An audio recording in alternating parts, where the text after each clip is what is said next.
Discussão literária da semana, alavancada aí por Felipe Neto. A Biblioteca da Meia-Noite é um livro bom ou ruim? Hoje a gente fala disso aqui e chega a uma resposta zero definitiva, porque eu não li a Biblioteca da Meia-Noite. Porém, aproveitarei o debate e os termos utilizados aí no campo literário, nas discussões literárias em relação ao tema, para discutir um pouquinho do que seja a qualidade literária, ou para discutir como que esses critérios são definidos. Quem que vai dizer o que é um livro bom ou ruim, ou tem como dizer que um livro é bom ou ruim? A gente pode classificar os livros dessa forma, tipo, um é muito bom, maravilhoso, e o outro é uma porcaria. Tem como a gente classificar dessa maneira? Hoje a gente fala disso aqui a partir de alguns termos que foram circulando. Para Felipe Neto, A Biblioteca da Meia-Noite é um livro ruim, mas não é pouco ruim, é muito ruim, de acordo com ele, com algumas questões básicas aí. Primeiro, que é um livro de autoajuda ruim, disfarçado de ficção. É como se eu pegasse um livro literário, trouxesse uma autoajuda para dentro daquele livro literário e vendesse como literário. Então, ponto 1. Ponto 2, ele diz que o livro tem alegorias e metáforas ruins, mal construídas. Então, esse é o ponto 2. E o terceiro ponto é que ele diz que o livro tem uma linguagem horrível mesmo. Então, tem 3 pontos aí que a gente pode trazer para a discussão para a gente falar um pouquinho do que é qualidade literária, como que se define esses termos no campo literário. Se você está chegando por aqui agora, seja muito bem-vindo. Eu sou a Maísa Barbosa, esse é o canal Trama Literária e eu pesquiso literatura há pelo menos uns bons 15 anos. E a gente vai falar um pouquinho então sobre quais são esses critérios que a gente utiliza ou como são definidos esses critérios para a gente dizer sobre a qualidade de uma obra literária. Claro que quem ouve ou quem lê o que o Felipe Neto está dizendo fica muito emputecido com o que ele fala de um livro que as pessoas gostam bastante. Então, geralmente, a gente não gosta de ouvir quem acaba lendo ou quem é mais acostumado a ler livros de grande circulação, a ler best-sellers, não gosta de ouvir que o que ele está lendo é ruim. Porque se eu estou dizendo que aquele livro é ruim e eu gosto muito daquele livro, eu estou dizendo sobre mim, sobre o meu gosto, sobre o meu gosto ser ruim também. Então, a gente não gosta de ouvir que o que a gente está lendo, ou que a gente está assistindo, ou as séries que a gente gosta, a gente não gosta de ouvir que aquilo é horrível, porque isso, de certa forma, fala sobre mim também. Então, a gente fala um pouquinho sobre o que é utilizado de critério. Tem um termo particularmente engraçado que ele usa para falar do livro, que ele diz que é uma autoajuda disfarçada de ficção. Então, a gente começa diferenciando aí o que é gosto de qualidade literária. O gosto ele é pessoal. Claro que a gente tem algoritmos hoje ditando o que a gente lê, o que a gente não lê, assim como para todas as outras coisas que a gente consome, mas o gosto ele é pessoal. Então eu posso ter um livro que a gente chama de livros com uma fórmula óbvia, então livros que têm fórmulas de repetição aí, que são previsíveis demais, que têm uma linguagem simples demais. Então eu posso ler um livro com essa fórmula, né, o que a gente pode talvez chamar de livro sem tanta qualidade, a gente vai chamar de livro ruim,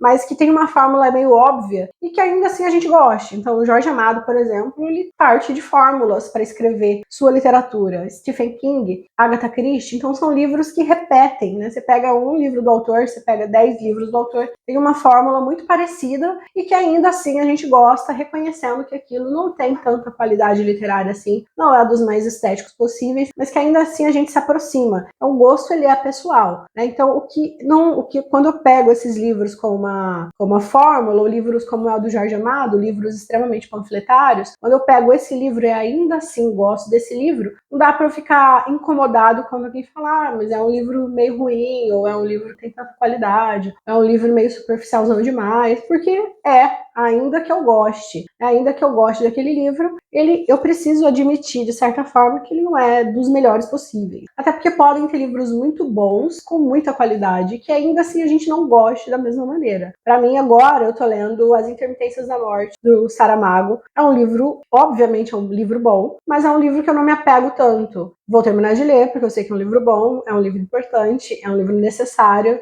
mas é um livro que eu não vou gostar da mesma maneira que o qual, de repente, talvez goste de um Jorge Amado, vamos dizer assim. Então, essas comparações, elas dizem respeito exclusivamente a gosto pessoal. Agora, se for para falar qual livro que é melhor, Jorge Amado ou Saramago, obviamente é Saramago. Então, isso diz respeito a uma diferenciação de gosto e qualidade estética. Também é importante a gente saber que tem muitos critérios para a gente definir o que é qualidade literária. E, às vezes, esses critérios brigam entre si. Então, nem para o pessoal da literatura, isso está definido, sabe? Pode ter alguém que siga uma linha dentro da literatura que pense de uma uma maneira em relação à literatura e vai ter outro autor que pensa de uma outra maneira e tá tudo bem. São critérios pré-definidos que a gente vai meio que seguindo e que vai conversando com a gente de alguma maneira e que para quem pesquisa aquilo vai fazendo mais sentido uma coisa ou outra. Então a gente não tem uma cartilha de critérios, vamos dizer. A gente tem linhas de pensamento e que vão de alguma forma dizendo, nos orientando dentro dessas nossas escolhas com base no que a gente está chamando aí de qualidade. Então a gente tem meio que caminhos que a gente pode ir seguindo e não necessariamente a gente tem um número de regras que vão definir, sabe? Então às vezes dentro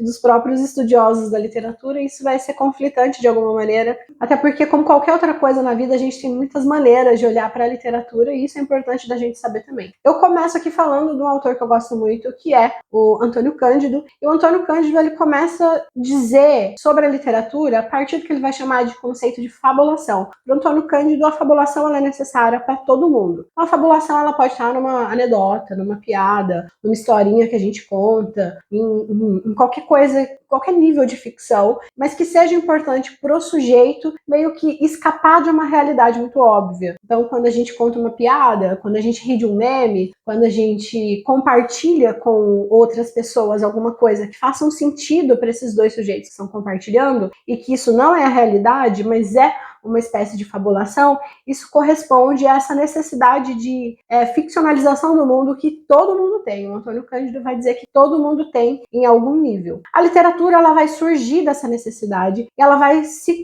tornando mais complexa a partir disso, até a gente estar no nível que a gente pega lá Humberto Eco, que discute níveis de cultura. Então, essas discussões se encontram justamente para dizer que, olha, todo mundo precisa ficcionalizar de alguma maneira, mas algumas ficções elas são tanto quanto mais elaboradas do que outra, e é a partir justamente dessa discussão que surge essa discussão aí sobre o que tem qualidade em termos de literatura, que é a mesma coisa que a gente pode pensar sobre filmes, sobre séries, sobre música, enfim, o que define o que seja de qualidade ou não. Um primeiro critério que a gente possa talvez utilizar é a questão do nível de linguagem. Então, uma boa literatura, geralmente ela rompe com a linguagem e sua obviedade, sabe? E não necessariamente no sentido de usar muitas palavras difíceis, não é isso. A gente fala de níveis de linguagem quando a gente fala de um uso pouco óbvio do sistema linguístico. A gente pode pegar, por exemplo, o Manuel de Barros, que os poemas dele são cheios de neologismos, então isso é um nível de linguagem pouco óbvio. Quando a gente fala de Laranja Mecânica, que tem todo um dialeto inserido ali no livro para falar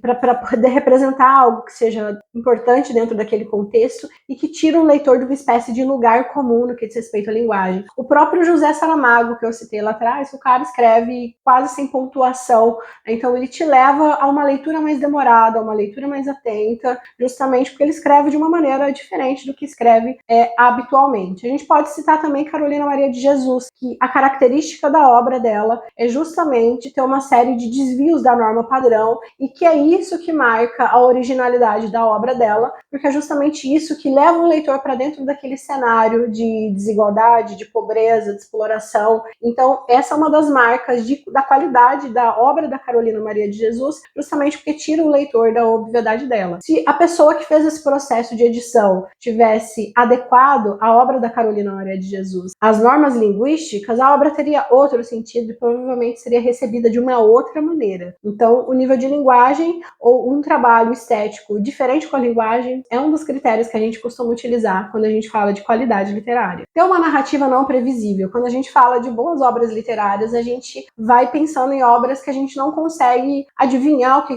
que acontece no final, justamente porque conforme a gente vai lendo, a gente vai sendo colocado dentro de um enredo, dentro de uma narrativa que nos tira de uma obviedade de sequência. Sabe, a gente pensa em novela, a gente não mesmo que a gente não assista muito novela, a gente costuma saber como que acaba uma novela, com muita gente grávida, com os vilões se ferrando muito, com todo mundo que se gosta casando, as famílias que romperam estão se dando bem. Então, ainda que a gente não assista novela, a gente consegue entender como que acaba uma novela. E um bom livro literário, ele não nos dá essa possibilidade de prever o que vai acontecer no final. final, justamente porque ele nos surpreende. Um exemplo que eu gosto para falar disso é Flores para Algernon. Flores para Algernon, né, tem um trabalho ali com a linguagem diferente, mas ele cai nisso de ter um enredo muito simples. Se você presta um pouquinho de atenção no começo de Flores para Algernon, você já sabe o que vai acontecer no fim, porque tem uma proposta ali daquele sujeito, não sei para quem lê o livro, tem uma proposta daquele sujeito passar por uma experiência de fazer uma operação para ficar mais inteligente, só que o leitor fala assim, bom, isso aqui vai ter uma consequência, e a consequência é que isso vai precisar ser revertido lá no final, porque, né, tá dizendo aqui, tem pistas indicando esse final. Então, a gente fala de uma narrativa com menos qualidade literária, porque o enredo é profundamente previsível. Sem dúvida, outra característica é ter personagens complexos, personagens que não são necessariamente bons ou ruins, mas que são humanos, têm características boas, têm características ruins, vão se transformando ao longo da narrativa. Então, um bom texto literário, muitas vezes tem isso desse personagem se transformando ao longo da narrativa, positivamente ou negativamente. A gente lida com personagens com muitas emoções, geralmente narrativas mais simples, mais lineares, elas trazem personagens com poucos sentimentos, com poucas emoções, justamente que é para o leitor não ir se surpreendendo muito, sabe? Aqui a gente está falando de uma literatura que também busca confortar o leitor. Então, se de repente eu coloco esse leitor, esse personagem odiando uma pessoa e daqui a pouco ele tá amando essa mesma pessoa e daqui a pouco ele tá com rancor dessa pessoa e daqui a pouco ele tá, enfim, qualquer sentimento muito complexo, muito variado em relação que aquele personagem manifeste, de repente se torna desconfortável para o leitor que queira uma narrativa mais simples, mais linear, que não traga grandes surpresas. Então, geralmente, livros com menos qualidade também têm por característica de personagens o menos complexo possível, que é para não surpreender o leitor com muita informação. Voltando para Antônio Cândido, então, a gente pode dizer que uma boa literatura é a literatura que vai atuar de forma a cumprir uma certa função humanizadora em relação aos leitores, tanto no nível consciente quanto no nível inconsciente. Se você pegar bons livros que você leu, provavelmente você lembra daquilo durante muito tempo, então aquilo te provoca, não necessariamente a história toda, mas alguma coisa, algum aspecto daquele livro te convida à reflexão em alguns momentos ao longo da sua vida, vez que você não volte à leitura. Então aí a gente está falando de um livro que cumpriu uma função humanizadora, dialoga com você de alguma maneira, dialoga com a sua história, com a sua cultura, ou rompe com algum aspecto da tua cultura, ou te leva a questionar algum aspecto das suas relações, qualquer coisa que te provoque de alguma maneira, está fazendo com que essa literatura tenha uma função humanizadora. Isso é uma primeira função da literatura, de acordo com Antônio Cândido, então, é o que a gente vai chamar de função humanizadora. A outra função que a gente pode atribuir é a função formadora, e a gente também pode recorrer a Cândido novamente. O Cândido diz que a literatura ela tem uma função formadora, mas é importante dizer que não é uma função formadora no sentido moralista, no sentido de te educar. A gente está falando numa função formadora no sentido de fazer com que você entenda melhor alguns aspectos que sejam relevantes para você ou que te tragam aspectos completamente novos. Então, uma literatura que te traga uma representação social ou cultural muito diferente da que você está habituado, cumpre uma função formadora. Pensa lá novamente no Quarto do Despejo, da Carolina Maria de Jesus, quando esse livro surge na cena literária, o impacto que esse livro provoca, justamente porque as escritoras e escritores que escreviam naquele momento estavam em outra vibe. E aí chega a Carolina Maria de Jesus e começa a trazer uma literatura de denúncia que se revela, inclusive, no fato dela não escrever de modo dentro da norma padrão. Então, essa literatura rompe com uma série de coisas que estavam sendo experienciadas naquele momento. Tem uma função formadora, porque leva a sociedade de forma geral, os escritores de literatura daquele momento, a pensar e a entender a literatura a partir de uma outra perspectiva, consumida por um outro tipo de público, escrito por uma escritora que o pessoal não estava prevendo muito, por uma catadora de papel. Então, quando esse livro surge, ele provoca isso de ter uma função formadora. Olha, existe um Brasil aqui que não está sendo muito representado na literatura de vocês. Uma outra função que a gente pode atribuir à literatura literatura é a função social. E a função social, ela vai dizer respeito a como que aquele livro representa aquela sociedade dentro daquele momento. Então, muitas vezes, quando a gente está falando de estudar momentos históricos, é comum que a gente volte para a literatura escrita naquela época para entender como que funcionava a sociedade em 1850, como que era a sociedade brasileira em 1850. Então, aquela literatura cumpre uma função social de representar aquele período, de ter elementos que representem aquele período de maneira ficcionalizada, mas que a gente volte hoje para aquela literatura e busque diversos livros daquele momento, vá percebendo alguns elementos em comuns, e aí a gente vai entendendo, bom, a sociedade naquele momento, ela funcionava dessa maneira, né? Ou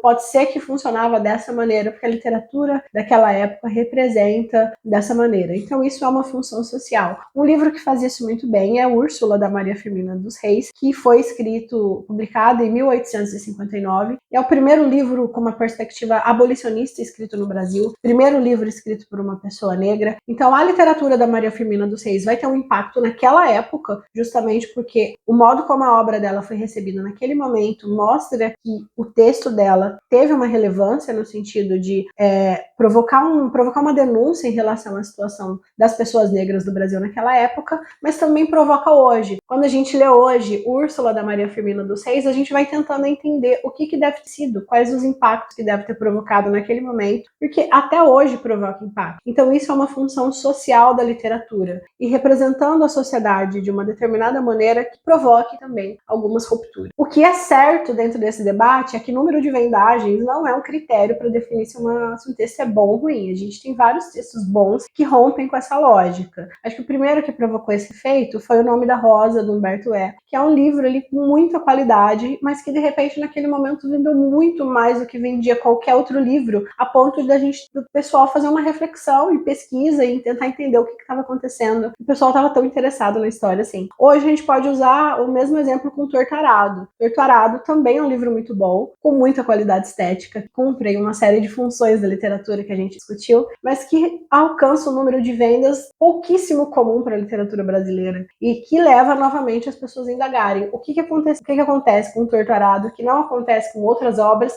para ter essa recepção tão boa e tão positiva a ponto de fazer que um livro com muita qualidade desperte aí muito interesse por parte de leitores de diferentes públicos. Qual que é o problema, então, com a autoajuda? Uma literatura que tenha características de autoajuda, ela vai levar o leitor a se conformar com uma determinada situação. Muitas vezes tem um caráter moralista. Te leva esse sujeito a acreditar que o problema está nele. Uma literatura com característica de autoajuda, então, ou textos com fórmulas muito simples, livros literários com uma característica de autoajuda, então, ou mesmo livros com fórmulas muito óbvias e muito repetidas, desde que o leitor só leia isso meio que sonega dele toda uma capacidade de reflexão que a gente consegue ter quando a gente lê livros com perspectivas muito variadas. Pessoal, essa foi a nossa não conversa sobre a Biblioteca da Meia-Noite. E se você utiliza algum outro estudioso para definir critérios de qualidade literária, deixa aqui nos comentários. E se de fato você leu, deixa aqui também se você concorda, se você discorda da pessoa citada nesse vídeo que de fato leu, que foi o Felipe Neto, porque eu infelizmente fiquei devendo. Até mais!